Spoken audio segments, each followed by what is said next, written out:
reason why your husband or your wife has not yet cheated on you, it's not because anokuda. Anoshika mwari kudarika kukuda kwaanokuita. And the pride and uterus if we are necessary inofana kugara irimo. Murume akashaya a certain level of ego mukadzi for you to cheat than to ask for loyalty.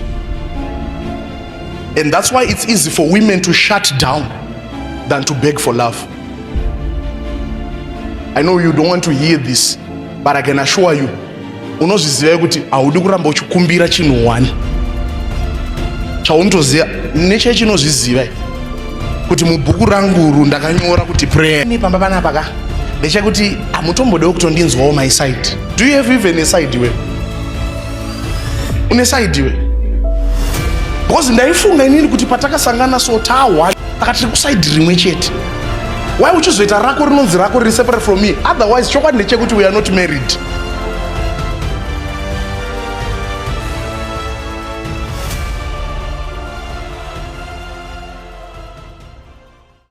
If you're a woman and you are not given to calmness, you are not of a quiet spirit, you are too loud, you speak nonsense, you are so ugly no matter how beautiful you think you are.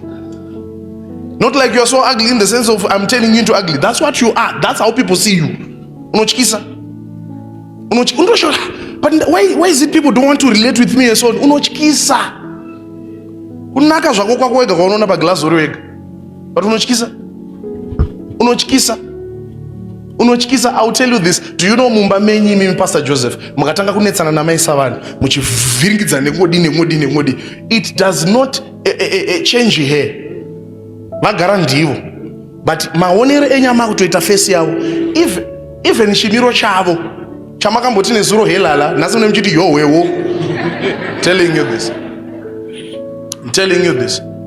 Is there? Okay, maybe ndishiripa boni banamba kubatira something. My couples chazoya education net show. But do you know kuti gentore varipo variswe. Bamana vakarora na vakadai mire. Makachena. Aswedera nyimpa trokuona kuchena. Pastor, before you're a pastor, you're a man. So husband and men. Before she is a pastor, she is a woman, wife. This okay? So look at this. I just hope. The devil has made it so easy for you to see her errors. And I'm not saying she doesn't have. If she has them, it's just that easy na Satan kutumaona. And also, he has made her to see my errors easily than your strengths. That's why you notice she will not submit to you saying you are not perfect. Bible did not say she should submit because you are perfect man. So long you are the husband. Ione imperfection kwake wakanyenga iye akabvuma. Saka imperfection iyo ndo yakadaira kwa iye. But amda uzoita usekunge asingazvizive. And then love ya munofana kuvapa ava auvape love nekuti vari perfect. Unongovapa love nekuti mukadzi wako. Ndizoka zvekuzoti havasi perfect chazvoona later. Now look at this. So if God himself designed you in such a way, not iwewe, God designed you in a way yekuti within you une pride. And the pride alutara isi if we are necessary inofana kugara irimo. Murume akashaya a certain level of ego mukadzi. Ndo zvinobvisa umbodza ndikutokutaurira izvo nekuneta. Saka muri papa pastor, she is demanded not to love you. If you expect love from her, beno zvimwe zvakutotsvaga ava design yemurume according to Ephesians again inonzi men love your wives. Semandiro akaitwa church na Kristu. How did Jesus love the church? The church was not perfect. He loved it and he akaichenesa. But church reason why she lose a lot of testimonies, why isinga receive vision kubva kuna Christ, the church is disobedient and it's not worshiping. So kuno demand was submission and loyalty. And Christ aramba achidzoka achiti be loyal, akanyora tsamba yake ka 1. But unfortunately the church iri kuda kuti Christ aramba achirepeat. And unfortunately the church iri kuchemera love from Christ. And yet Christ said, you should not cry for love, I should just give it to you also you should not stay there ungotoda rudo rwangu usina kundipa submission, worship neloyalty yangu. I don't know if you are hearing this. This is why it's easy. I will say this, it's controversial. Don't take it. Mgoichengeta mumsorum. Those will explain later. That's why it's easy for you to cheat than to ask for loyalty. And that's why it's easy for women to shut down than to beg for love. I know you don't want to hear this, but I can assure you, unozviziva kuti haudi kuramba uchikumbira chinhu wani. Chauntoziva nechechinozviziva kuti mubhuku rangu ndakanyora kuti prayer inofanira kuitwa pray. Mubhuku rangu ndakanyora kuti giving inoitwa giving. Ndakanyora kuti attend. But then church inoda kuramba ichiremindwa. And yet this is why most people, I don't know if I'm still spiritual panyaya, but listen, this is why most people lost the visitation and the move of God. Vaenda to the next person. If you notice kuti makore kudhara une vanhu vaitoziva vaifamba naMwari vasafambe naMwari nhasi. Do you know the reason? It's not God's fault. No. Vakabehave sechurch isiri kudzosera zvainofanira kudzosera kuna Mwari, and they gave up on spiritual exercises. Maybe the move of God yavaiona nerudo rwaMwari, it was because they were prayerful, they stopped praying. Maybe it was because they were givers, they stopped giving. Maybe because they were tithers, they stopped tithing. So they kept on moving with the move of God, and they thought God is still there, yet God is about to look for another person. Are you ready to offer loyalty? If you go to the book of Samuel, Pastor, Zinonzina Namwari, I will look for my own servant who is faithful. What is he saying? Ndaakubva pana Eli, ndaakubva pa family yake kwenda pa next family. Iyo inonzi cheating. Kana tiri baba na mai. Which means it was easy for God to move from one wife to the next one than for him to correct this one, because he has corrected this one for years and yet she's not changing. I know I'm doing this, but no chokwadi ichochi. Ndokubatsira jinx iripo, confusion iripo, ndeyekuti anondibarire iwo uchiitei, wanzwa kuba uchiti handiterere, uri kuitawo chii?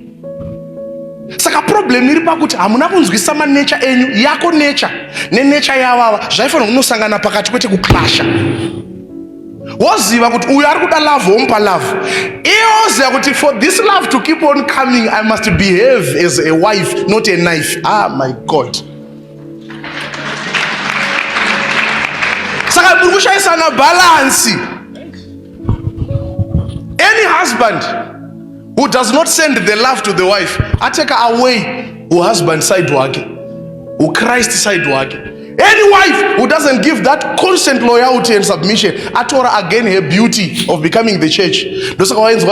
To present unto himself a church without blemish, a church that is spotless.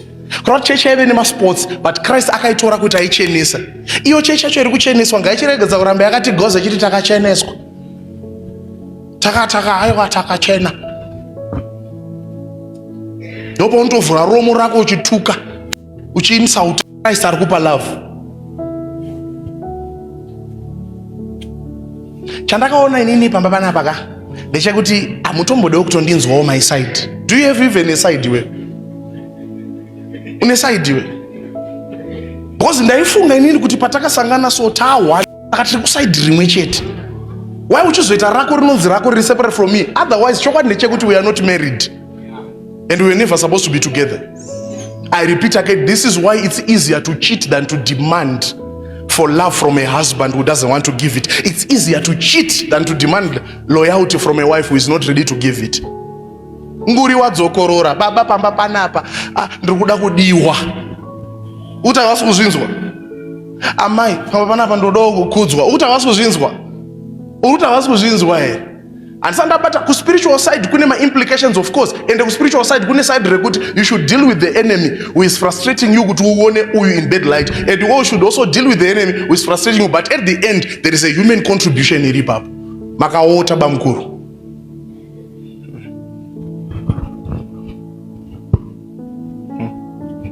And have you noticed, I'll tell you this, vakadzi vanodiwa sterek ndonyanya. Varume vanoremekedzwa sterek ndo mapenzi evanhu. Kampiwa akanaka so anokuda nerudo rwese ndiwo waunotambisa yeye. Unozozvifunga asisipo kuti anga kanaka, wapiwa gandanga. Zimusoja rimwe rinotyisa. I'm not saying masoja akashara, but musoja ukuthi akakubata. And human nature inoti you only value chinhu chisisiri pauri. Mukadzi ndaimuda zvekuti I don't know kuti chakaitika. Satani akapindira musaise Satani totally bamukuru. Nemiwo mune hunhu hwamakaita hwakainvite ani Satani. Exactly.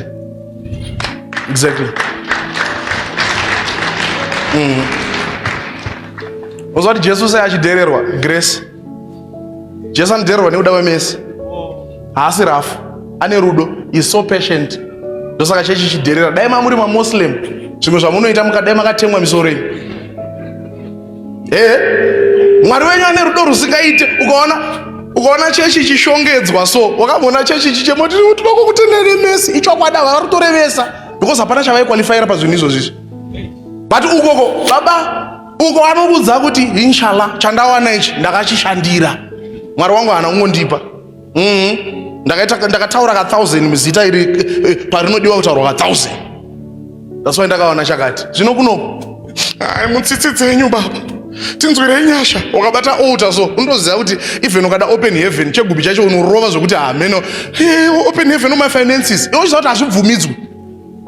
Jesu ototi toita sei ropa ngari mushambe. Ona katererwa first day, katererwa second, katererwa third kusvika azoti riri kublessa mukadzi akashata pano.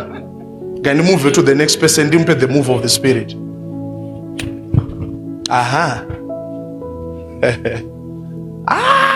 Immediately wazoti ana baba nana mai amusundi support zvenyu bandu kunyasitara masides enyu mese.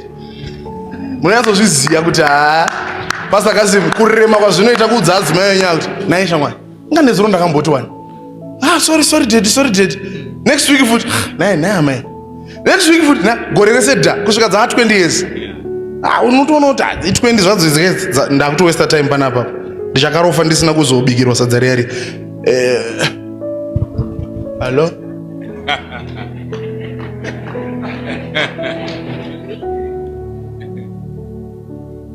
Onzo muna chiti ungandisene zvandiri izvi uri chiwe uri chii uchikakusiwa uri chii wakutanzi ungandisendezve chii chaunacho chesina vangu ndine kuti ipapo iwe. Ndakambozona kune munhu I don't know why even maKristu achiita unhu wakadaro iwoyo. maKristu mazhinji anotoziva perfect knowledge vaanayo but vanochengeterwa zvizhinji zvaona Kristu. Vanorara vasina kusekiwa dzimba dzavo. Ndavanoziva kuti simba raMwari rinotichengeta. Musi wamunobirwa ndopa muchiona kuti aiwa simba raMwari wose rinokupa wisdom haridi kupusa. Imwe security yacho inoya through wisdom. Kutoziva zvekuisa pamba ipa. Mamarriage anochengetwa naJesu ese. The only reason why your husband or your wife has not yet cheated on you, it's not because anokuda. Anoshika Mwari kudarika kukuda kwaanokuita. Ndadzokorora. Otherwise wakampa ma reasons ese why asikafanira kunge ari pamba ipapo. Ese. Manje baba zvinotaurwa pane vana here. Imi hamuuye kwatoti uyai kwacho kumaningiri. Naye kusina vana vacho. Tikutoudza neyo vana vacho kuti kana vapindawo muzvizive kuti Jesu asiri anochengeta marriage. Jesu asiri anochengeta company yako. Vana vaita ma research. Vana vaita inongotangwa company so musayamwa vakutogara kumba 24 hours. Vachifona zvavo ndokumbirofone imamo. Kwasei kubasa. Naitsano muri kubirwa muri kumba kaimini. I'm a tither. God will rebuke the devourer for me. Tither. Pa open heaven apa bude security chede panobuda futi wisdom. Dzinoti kana mamuka endai kubasa munocheka vashandi muri kubirwa. I'm a tither. It's true. Uri mutither ari kubirwa. Pastor wako ndo ari kukudza ndo akakudza tithing yacho ndo ari kukudza futi kuti enda kubasa. Unoona zviri kuitwa. Kana kunzi anzi ndinomutrusta muningi wangu ari kushanda ipapo. Ndombafa hombe idzodzo. Audi kuzvinzwa zvako anozika waitani. Chabiro. Wambonzwana chema inini because of my work ndakasangana navanhu vakawanda vakadaso. Mwanaume wangu angabva ndidaro inini. Mwanaume wangu anenge atorwa murume ipapo. Iwo uchiri kumesha basa. Varume vari kuenda. nana mainini. Iwo chiri kutaura dola zigi anga chiri kutaura 50 US iye achigona kutora baba vepo.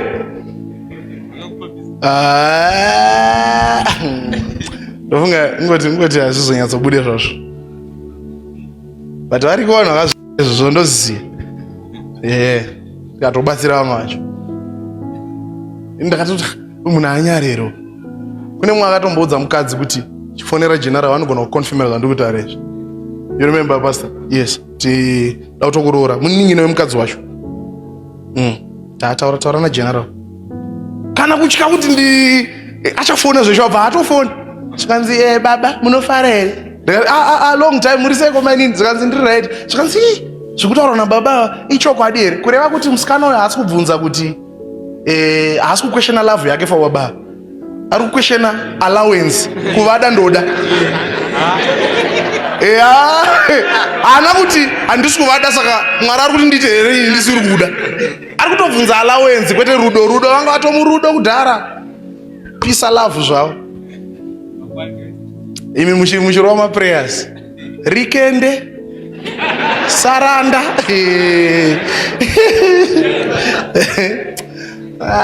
Vanenge vaenda. Takaenda. So pastor, nyaya ndiri kutaura iyi, kana makuda kunoisorova manje kuchiti zvadaro so moza light repanapa riri kudzima, fire iri panapa iri kuna Luke 6:12 here inonzi and the fire will not go out. Uri kunyatsa kuti yakanzi it will not go out but it's going out. You realize what is lacking. Ihuni, it's wood. You begin to throw in the wood. You begin to throw in. Chinobowa ndechekuti unoramba uchikanda moto, huni mumoto, kotanga naye. You will stop because you are not enjoying my benefits ekukanda kwauri kuita huni kuti moto urambe uchibvira. Saka balance inofanira kunge exactly unokashidzwa. Balance inofanira kunge ichiti huni dzichikandwa moto uchibvira dziyawo. Ndiwo ungokanda huni chete.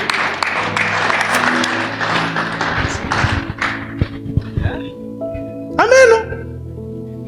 Maybe ndikuparidza vhangeri rechidhara but zvinoshanda vanodare. Zvinoshanda. In 21st century lady, woman of Bala, anointed at the Purple Conference. Sisi, munosara ne pepo yenyu. Munosara ya kala chete.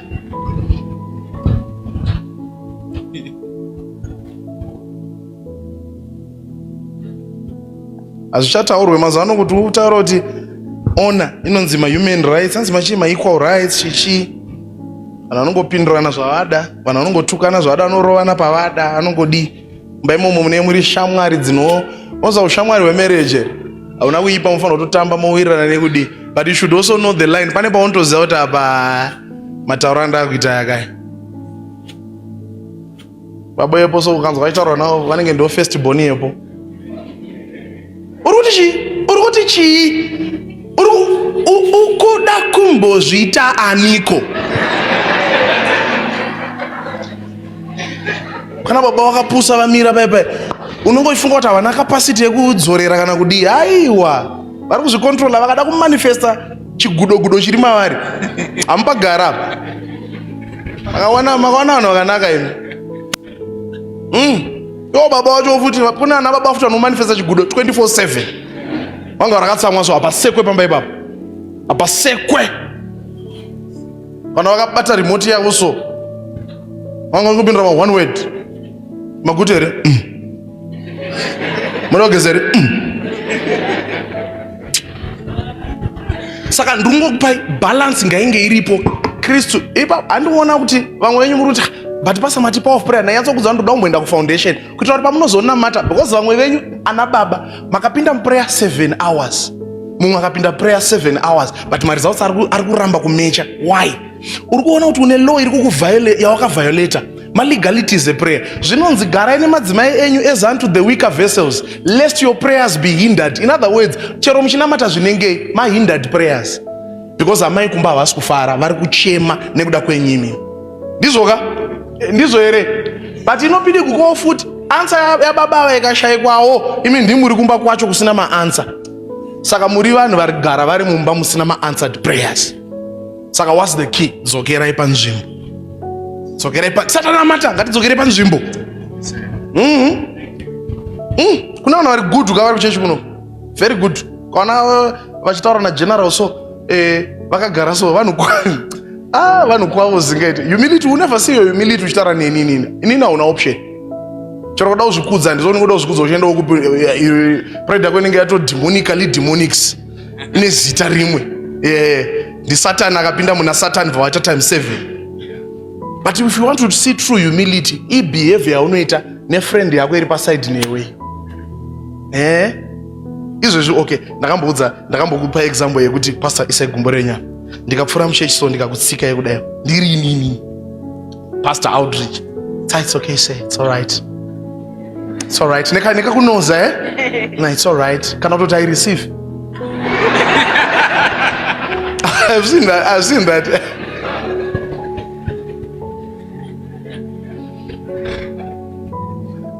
Chingoti ne mistake yaitwa ne friend yako achipfura mupasage ngokuti mbichana so. Ziso raunomupa so. Imbwa ibuko isingazive kwari kuenda.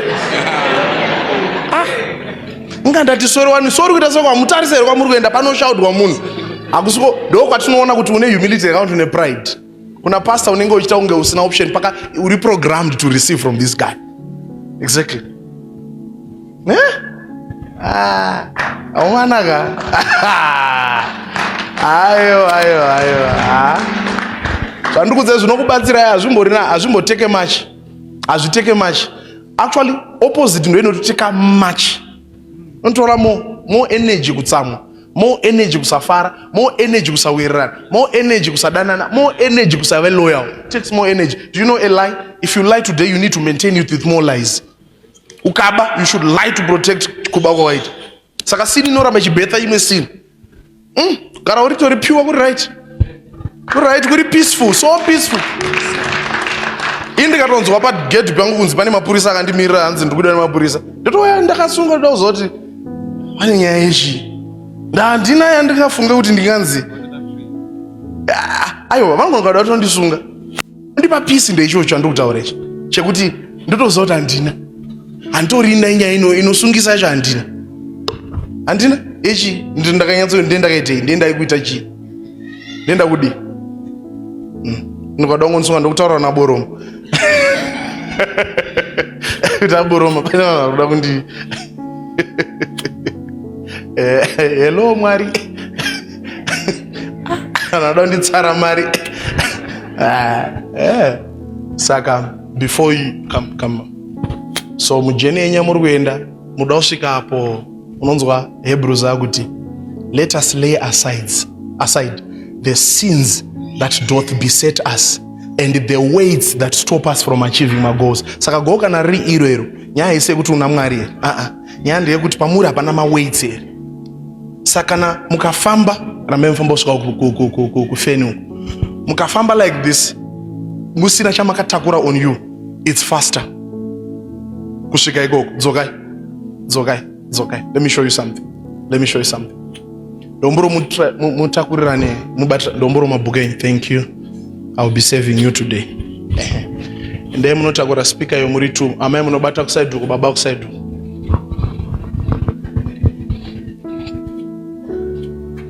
Saka idea ndeye kusvika pane feni apa. Takure try. Yeah. Handito. Ayo musati mukuti onshi. Sie. Saka muri kuona chi. Ari kunzi ma weights aya. Vazhinji ndo zvavakaita in the spirit. Havasi kutaudzana, it's a weight. Vakamakana, it's a weight. So you try to achieve my miles in the spirit, but wakaremerwa, wakadumbirwa hausvike. Saka unosvika pakufa. Sinobvira wachiva chinhu one in God. Why? Not because God doesn't like you, but wakatakura ma weights on your shoulder. Wakazviremedza wega, speed very juicer. Thank you so much, pastors. Thank you. That's it. Saka tisatana mata nemuromo. Life yedu chayo iprayer pachezvayo. Iprayer tine vanhu vanorwara nema heart conditions, ma BP,